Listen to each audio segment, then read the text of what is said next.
ബിസ്മില്ലാഹിർ റഹ്മാനിർ റഹീം. അൽഹംദുലില്ലാഹ്. അല്ലാഹുമ്മ സ്വല്ലി അലാ സയ്യിദിനാ മുഹമ്മദിൻ വഅലാ ആലിഹി വസഹ്ബിഹി അജ്മഈൻ. അമ്മാ ബഅദ്. ബഹുമാനികളെ, സൂറത്തുൽ ഫലഖും സൂറത്തുൻ നാസും അതിന്റെ ചുരുങ്ങിയ മഹത്വങ്ങളും ആശയവും നമ്മൾ പറഞ്ഞു. ഇനി ഖുൽ ഹുവല്ലാഹു അഹദ് എന്ന സൂറത്തുൽ ഇഖ്ലാസിന്റെ മഹത്വമാണ് പറയുന്നത്.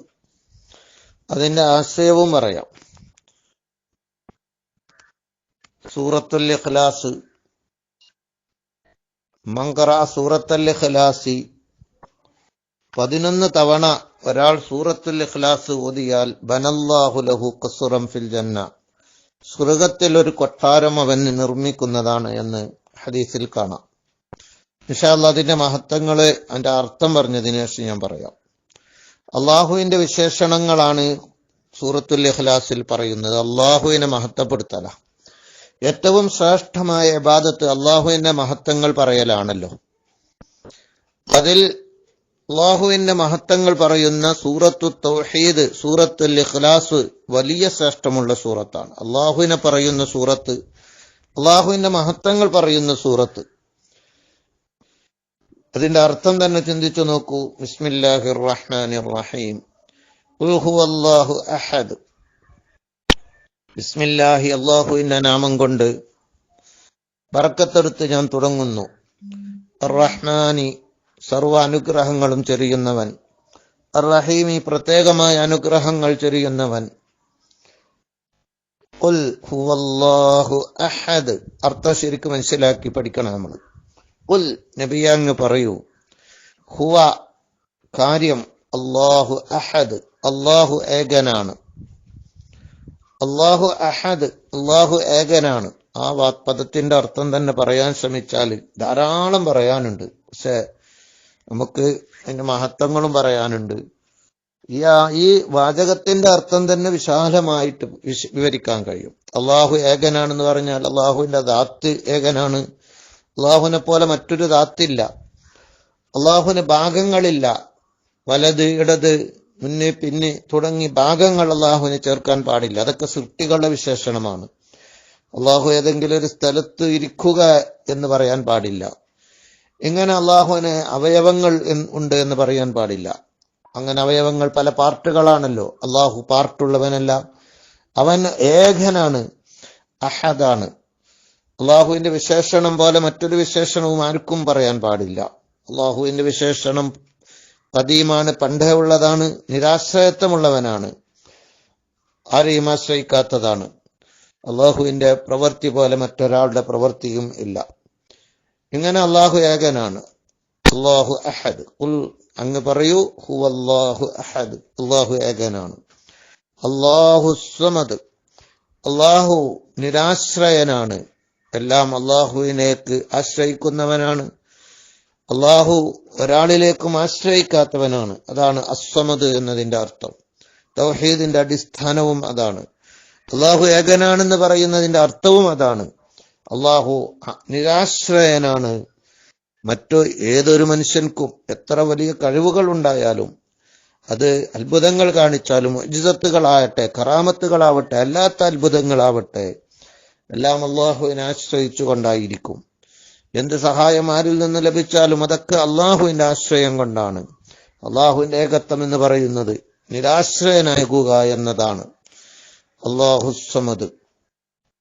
അള്ളാഹുവിന്റെ അനുമതിയില്ലാതെ മലക്കുകൾ ശുപാർശ ചെയ്യും, ദൈവങ്ങൾ ശുപാർശ ചെയ്യുമെന്ന് വിശ്വസിച്ച വിഗ്രഹാരാധകരും മറ്റു ഇതര ബഹുദൈവ വിശ്വാസികളുമുണ്ട്.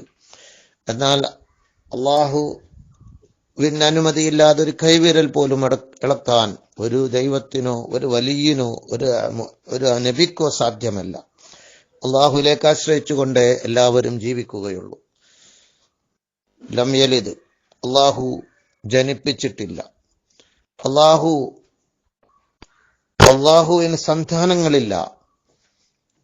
മലക്കുകൾ അള്ളാഹുവിന്റെ പുത്രിമാരാണ്, പെൺമക്കളാണെന്ന് മക്കയിലെ മുശ്രിക്കുകൾ വിശ്വസിച്ചിരുന്നു. ഈസാ നബി അള്ളാഹുവിന്റെ പുത്രനാണെന്നും ഉസൈർ എന്നവർ അള്ളാഹുവിന്റെ പുത്രനാണെന്നൊക്കെ വിശ്വസിച്ചവർ ഉണ്ട്. അതുകൊണ്ട് അള്ളാഹു അവരെ ഗണ്ണിച്ചുകൊണ്ട് കൂടിയാണ് പറയുന്നത് അള്ളാഹു സന്താനമില്ലാത്തവനാണ്. അള്ളാഹുവിന് സന്താനമുണ്ടെങ്കിൽ അവനും ദൈവമാകണം. സന്താനവും ദൈവത്തിന്റെ അംശമാണ്. മനുഷ്യന്റെ മക്കൾ മനുഷ്യരായിരിക്കും, ഇലാഹിന്റെ മക്കൾ ഇലാഹാകണം. അതുകൊണ്ട് തന്നെ മലക്കുകൾ ദൈവങ്ങളല്ല, അള്ളാഹുവിന്റെ അടിമകളാണ്, അള്ളാഹുവിന്റെ കൽപ്പനകൾ മുറ പോലെ ചെയ്യുന്ന. എന്നാൽ അവയൊക്കെ ദൈവങ്ങളാണ് എന്നും ദൈവാംശമുള്ളവരാണ് എന്നുമാണ് മക്കളുണ്ട് എന്ന് പറയുന്നവരുടെ വിശ്വാസം. അങ്ങനെയാണ് മലക്കുകളെയും മറ്റു ഇതര ദൈവങ്ങളെയും ആരാധിച്ചവർ വിശ്വസിച്ചിരുന്നത്. വലം യൂലദ്, അള്ളാഹു ആരും അള്ളാഹുവിനെ ജനിക്കപ്പെട്ടവനല്ല. അള്ളാഹുവിന് പെൺമക്കളുണ്ട് എന്നും അള്ളാഹുവെ വിവാഹം ചെയ്തു എന്നൊക്കെ വിശ്വസിച്ച ആളുകൾ ഉണ്ടായിരുന്നു. ആരും അള്ളാഹുവിനെ ജനിപ്പിച്ചവനല്ല. അള്ളാഹു ആരുടെയും മകനല്ല. അള്ളാഹുവിന് പിതാവില്ല. അള്ളാഹു ജനിക്കപ്പെട്ട സന്താനമല്ല. വലം യകുൽ ലഹു കുഫുവൻ അഹദ്.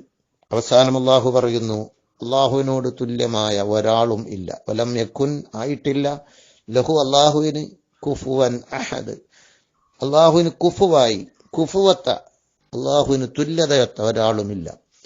ഒരാളും അള്ളാഹുവിനോട് തുല്യനല്ല. സൃഷ്ടികളെ ഏതെങ്കിലും ഒരു സൃഷ്ടിയുടെ മനുഷ്യന്റെ രൂപത്തിൽ എന്ന് അള്ളാഹുവിന് രൂപം പറയാൻ പാടില്ല. അള്ളാഹു പ്രകാശത്തിന്റെ രൂപത്തിൽ എന്നും പറയാൻ പാടില്ല.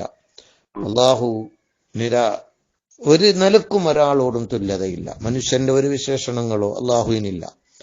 ഇങ്ങനെ അള്ളാഹുവിന്റെ പൂർണ്ണമായ വിശേഷണങ്ങൾ പറയുന്ന മഹത്തായ സൂറത്താണ് സൂറത്ത് അൽ ഇഖ്ലാസ്. ആ സൂറത്തിനെ പറ്റി സുലുസുൽ ഖുർആൻ, ഖുർആനിന്റെ 1/3 സമാനമാണ്. 3 തവണ ഖുൽ ഹുവല്ലാഹു അഹദ് ഓതിയാൽ ഒരു ഖത്മ് തീർത്ത പ്രതിഫലം ലഭിക്കുന്നതാണ്. നബി സല്ലല്ലാഹു അലൈഹി വസല്ലമ തങ്ങൾ ഒരിക്കൽ പറയുകയുണ്ടായി, ഒരാൾ, അബൂ സഈദ് അൽ ഖുദ്രി റളിയല്ലാഹു അൻഹു പറയുന്നു, ഒരാൾ നബി തങ്ങളുടെ അരികിൽ വന്നുകൊണ്ട് പറഞ്ഞു ഒരാളെ പറ്റി, അയാള് എപ്പോഴും ഖുർആൻ ഖുൽ ഹുവല്ലാഹു അഹദ് ഇങ്ങനെ ഓതിക്കൊണ്ടിരിക്കും, നിസ്കാരത്തിലും മറ്റുമൊക്കെ.